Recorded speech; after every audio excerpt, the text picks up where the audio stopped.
War's most brutal battlefield is often the human stomach. Hunger begins as a dull ache, then becomes relentless torment. Bodies waste away, faces hollow, hope fading.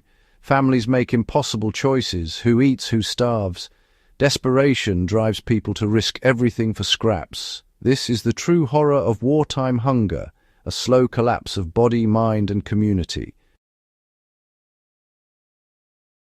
Throughout history, commanders have wielded hunger as a weapon. Cutting off food supplies is a calculated act of violence, starving the enemy into submission. Ancient sieges, scorched earth tactics, and blockades all share this cruel logic. Destroying crops, poisoning wells, and burning fields create a wasteland where no one can survive. During World War II, the Nazis used starvation as a tool of genocide, aiming to erase entire populations. The psychological toll is immense. Hunger breaks morale faster than bombs.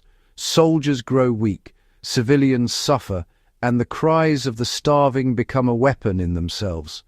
Blockades and sieges have starved cities and nations into surrender across centuries. This weapon targets the most vulnerable, turning food, the essence of life, into an instrument of war. It is a strategy that devastates not just armies, but entire societies. Starvation is not collateral damage, it is the plan, and its legacy is written in the suffering of millions. When rations run out, survival demands ingenuity. People become foragers, eating weeds, bark, even sawdust bread. Pigeons, rats, and stray dogs vanish, hunted for food. Glue and leather are boiled for a semblance of nourishment. Desperation leads to dangerous choices, eating wallpaper paste, face creams, even in the darkest moments, cannibalism. These are not meals, but acts of defiance against starvation. The cost is immense: physical damage, psychological scars, and the haunting memory of what was done to survive. Yet these acts reveal the resilience of the human spirit. Survival becomes a ritual, a daily battle against the void. In the end, the will to live endures, even as everything else falls away. History's most harrowing sieges reveal the depths of human endurance. In Leningrad, nearly 1 million civilians died as the city was starved for 872 days. Bread rations shrank to almost nothing. People burned furniture for warmth and ate whatever they could find. Yet the city's spirit endured. Musicians played, scientists protected seeds for the future. At Valley Forge, American soldiers faced a different kind of starvation, caused by neglect, not siege.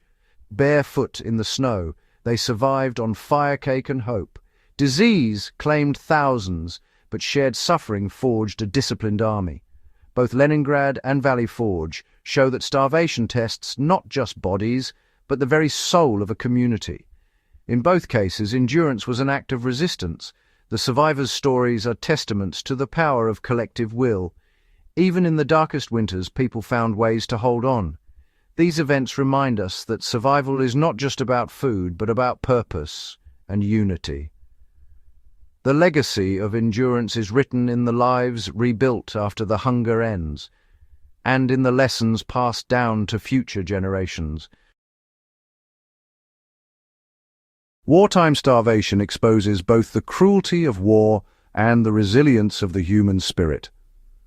From Leningrad to Valley Forge, survival depended on shared purpose and community. People endured not just for themselves, but for each other and for the future. Starvation strips away civilization's veneer, revealing both our darkest instincts and our greatest strengths. These stories warn us how fragile society can be, and how vital it is to protect the bonds that hold us together. The survivors did more than live. They preserved hope, culture, and the will to rebuild. Their endurance is a lesson in the power of unity and purpose. Even when bodies fail, the spirit can endure. In the end, humanity's greatest weapon against hunger is hope, and the determination to find light, even in the deepest darkness.